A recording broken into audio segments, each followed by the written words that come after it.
Hello and welcome to the new series of Drishti IAS. I am Pooja, and in this segment today we are going to deal with the floods of Assam, which have become a regular problem. Every year we are listening to the same news over and over again, and what are the reasons that are responsible for it are going to be discussed. So if we talk about the prelims, facts are important, concept is also very important. From the perspective of mains examination, GS mains paper 3 is the first thing that we have to think about.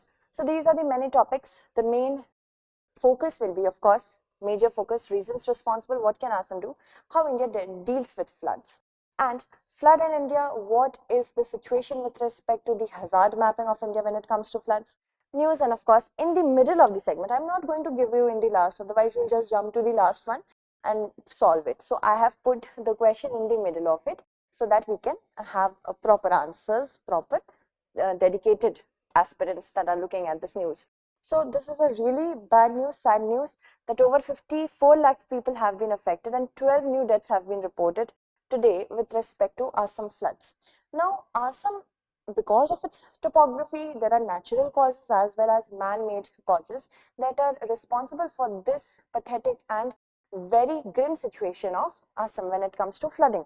First of all, let us talk about it that according to Assam State Disaster Management Authority, at least 5.75 lakh people have been affected and 30 people have lost their lives so far as of May 27, 2022.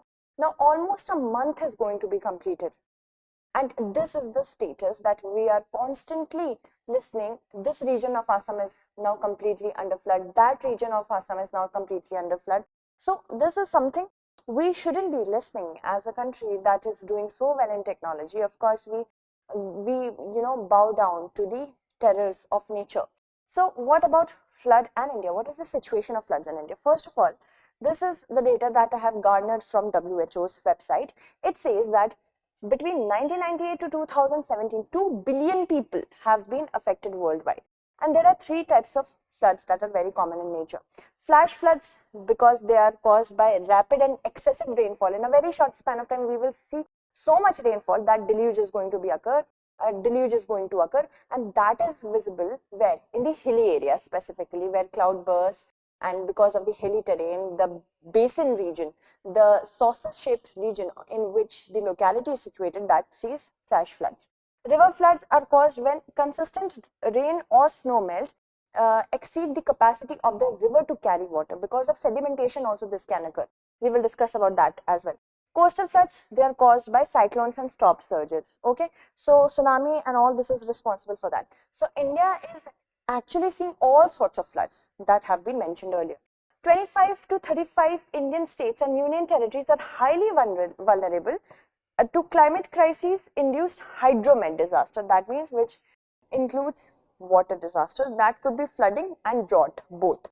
And Assam, Andhra Pradesh, Maharashtra, Karnataka and Bihar, they have been singled out by the report that was launched in October 2021 with respect to the vulnerability when it comes to hydromet disaster. 80% of the Indians live in these climate disaster prone areas, and the study has estimated that over 75% of the Indian districts, that also includes 95% of the coastal ones, are extreme event hotspots. Event hotspots means that they are going to witness certain extreme natured calamities. Around 45% of these districts, they have undergone unsustainable landscape and infrastructure changes, and this is of course giving rise to climate change. When we do mindless concretization, we put concrete over wetlands, we do not have proper trees and afforestation for absorbing the moisture, for soil to absorb the moisture. These kind of things, they give rise to floods, specifically hydromet floods, hydromet calamities. Now flood zone of the country, as you can see, 75 lakh hectare land is affected. Assam, you see this region is one of the most affected region. Bihar, Jharkhand, Uttar Pradesh, even hilly regions of here, Gujarat over here, and of course many other southern states as well, they have been affected by flood. This is as of 2019. Now if we talk about the flood map of Assam, okay, where colors represent different hazard status, you see the region that is showing very low, moderate, high, Let's concentrate on the high and very high region. Very high is, of course, if you see this region is high and moderate, even low, high and moderate is there. Plus you see this particular region that is having the dark pink region. This is a very high region. That is, of course, because of the course of the Brahmaputra river. Moving on, if we talk about the floods in Assam, the floods of 1998, 2004 and 1988, these were the worst. If it comes to 2004 floods, it alone affected 12.4 million people, taking 251 lives. Not only lives, livestock, agricultural activities, infrastructure, fisheries, everything is impacted, livelihood is impacted. The flood prone area of the state is 31.05 lakh hectares out of 78 lakh hectares, and that is nearly 40% of the state areas that is flood prone. So 40% of the state area is flood prone, and 10% of the total flood prone area of the country is nearly 10% of the total flood prone area of the country is Assam. Assam's problem is nearly 10% of the India's flood prone region. Moving on, if we talk about the reasons, natural reasons are also there and man-made reasons are also there. Natural reasons are because of the vast network of rivers that includes the Brahmaputra, Barak and many other tributaries of these rivers are first a big factor. Assam also receives river water from neighboring states like Arunachal Pradesh and Meghalaya. In 2004 and 2014, when a flood increased in the region of Assam because of Brahmaputra river, after that cloud burst in Meghalaya also caused the issue to exacerbate. Similarly, in 2011, from Arunachal Pradesh, we could see the issue of flooding increase because of cloud burst. Bank erosion, which is caused by river Brahmaputra, is one of the other reasons.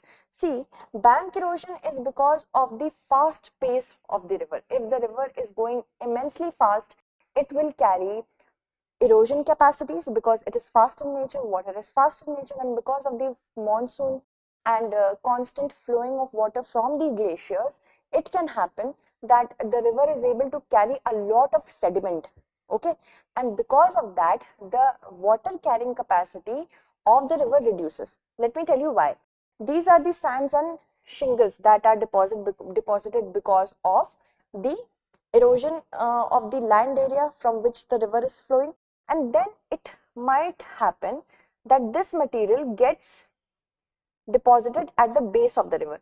What will happen? The water level will rise because the water level is of course being impacted by rains, other than that melting of the glacier, and less water carrying capacity because of the presence of material over here. So that happens because of the fast pace of the Brahmaputra river, and that is more than 4.27 lakh hectares of land has been eroded by the Brahmaputra and its tributaries since 1950. That is 7%, 7.40% of the total land that is present. Moving on, if we see about land erosion, you see this is a picture of land erosion that is caused by the Brahmaputra river.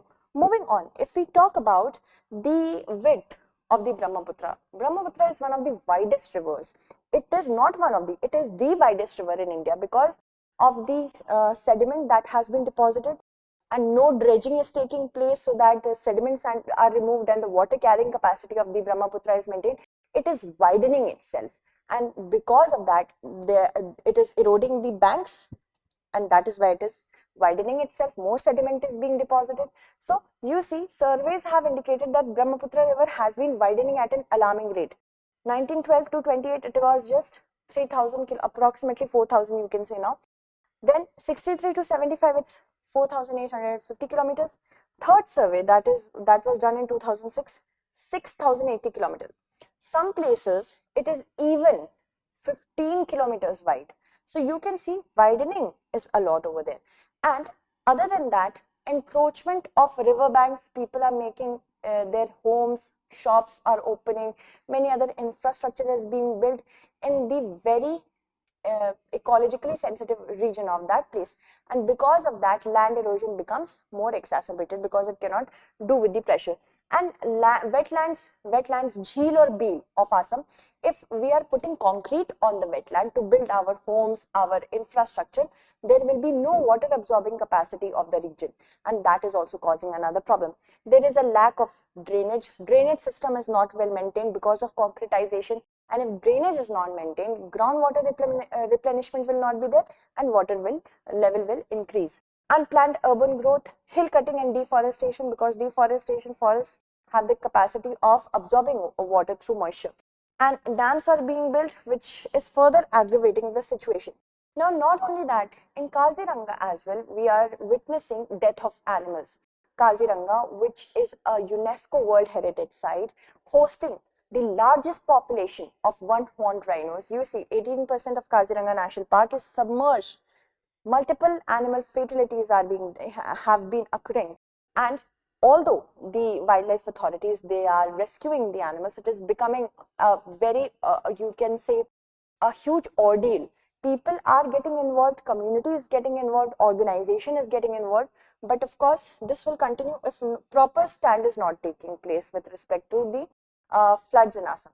And you see, this is the Kaziranga National Park, which lies to the south of the Brahmaputra river, and this makes this region extremely prone to floods.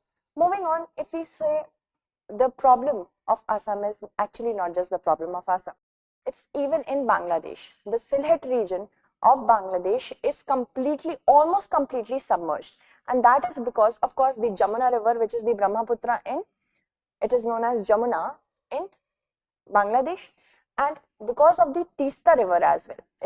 The flood is because of these two main rivers and of course their tributaries. Moving on, you see, this is the Sylhet region, which is almost completely submerged, and many experts of Bangladesh, they are saying that not only climate change but haors are basically saucer shaped depression which are actually wetlands, and they have the sponging abilities. Whenever there is a lot of water level present, they are going to absorb it. So haors, they are disappearing, and because they have almost disappeared, the destruction of them is also behind the Sylhet floods. Moving on, if we talk about the current pace of the protection measures of flood, it is saying that Assam needs another 943 years of flood protection measures if we continue with the current phase. Moving on, if we talk about what do we need to do, whatever I am going to read, the first 3 points are because of the Parliamentary Standing Committee on Water Resources. These 3 were suggested in August 2021. It said, first we need to strengthen the embankments so that embankments of the river which will be built, they do not lead to land erosion. Bank erosion will be lessened, and because of that, the water carrying capacity of Brahmaputra will be maintained. If every portion of the Brahmaputra river will be taken by sand and silt, then where will water go? It will rise, and of course that will be a problem. For that, we need to dredge rivers. That means we have to ensure that we take out the sediments away somewhere else from the Brahmaputra's you can say seabed, and of course try to ensure that we make a productive, sustainable use of it, because that will increase the water holding capacity of the river. Also, river erosion should be addressed. That means encroachment should be checked, wetlands should be maintained. Moving on, another panel suggested that modern weather stations should be situated at the upstream catchment of all dams in the northeast and install sirens on riverbank near dams, because we have to lessen the vulnerability of the people. If people will be informed way earlier, these kind of situations can be controlled. Afforestation should be there, lots of trees should be planted, and rejuvenation of wetlands should also be there. Inclusion of river erosion in the admissible list of calamities, because if we will include river erosion in the list of calamities, policy approach will be much better, because that will come under a reason for calamity, and that will be taken more seriously. Okay, and that will be, after that it will be given assistance by the NDRF and State Disaster Response Fund. Money also will be, or funds I can say, will also be provided. The Brahmaputra board, which was established way back in 1982, it has very less manpower. So it should also be filled up so that more manpower can get much more help to the region. Floodplain zoning bill should be introduced by those states which are facing serious floods, including Uttar Pradesh, Bihar, Jharkhand, so that they can be getting proper funds for that if they ever go through such a situation. Also, it will give a policy approach towards how to maintain, how to sustain the proper management of floods should be there. Setting up of river basin organization should be there, a dedicated approach. And here comes our prelims based question. Which of the following influence formation of deltas? Tides, currents, waves, rate of sedimentation. We have to select the correct answer. Answer this question correctly. I will take the names of those who have already who have answered my last question correctly, and I will take the names of those who will answer this question correctly in the next segment. So this is something that you have to read. You can take a screenshot of it as well. I have included 5 points with respect to NDMA guidelines. So this is just a read through. Embankment should be done, flood wall should be done, flood levy should be done or created for the prevention of flooding, and carrying out that should be done after carrying out detailed hydrological and morphological studies so that proper protection can be provided to the topography as well. Mindless infrastructure should not be made. Then the Central Water Commission and the state governments should study the problem of rise in river beds in a scientific manner. Appropriate channel improvement should be done to increase and there should be steps that should be taken to increase the velocity or the area of flow to reduce the flood level. Okay. State government should prohibit the blocking of natural drainage and wetlands as well. State government should study the feasibility of implementing the schemes for diverting excess water to existing or new channels by bypassing towns and cities. So now these are the main guidelines that 5 guidelines I included. You can read about it in the on the NDMA website. Many guidelines are there. So that is why, to save time, just 5 are included. Okay, so if I take the names of those who have answered my last question correctly, just bear with me a moment. Those of you who have not answered any question with respect to the last question, you can move on. Okay, moving on. I think it was the question was with respect to Draupadi Murmu's in news segment. The correct answer was Article 62. Okay, many of you have answered it correctly. Thank you so much for giving such a good response. Really happy with that. D, I think it was Article 62. Sumit has answered it correctly. Vaibhav, Sri Shema, Arya Prakash, Rupesh, Ayush, Tanu Bajpai, Swati, Science Concept by Pravesh has answered it correctly.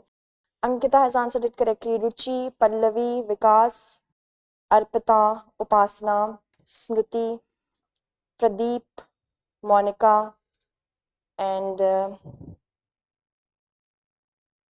then comes Vaibhav,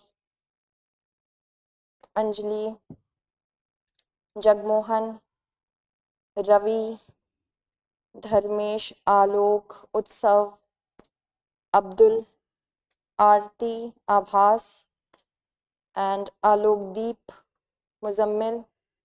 Saurabh Kumar has answered it correctly. Mini has answered it correctly. Jay Prakash, Uday Kumar, Rajesh has answered it correctly by writing 3 Ds.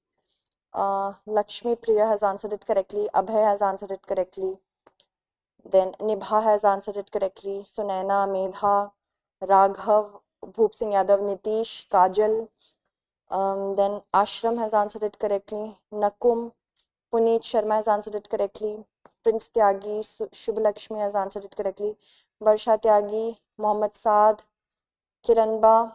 Okay, so thank you so much. There are many others, but on the same day, who all have answered it correctly, I took their names. Okay, so that's it for today. Next time we shall meet again with another segment. Until then, stay updated. Thank you so much for watching.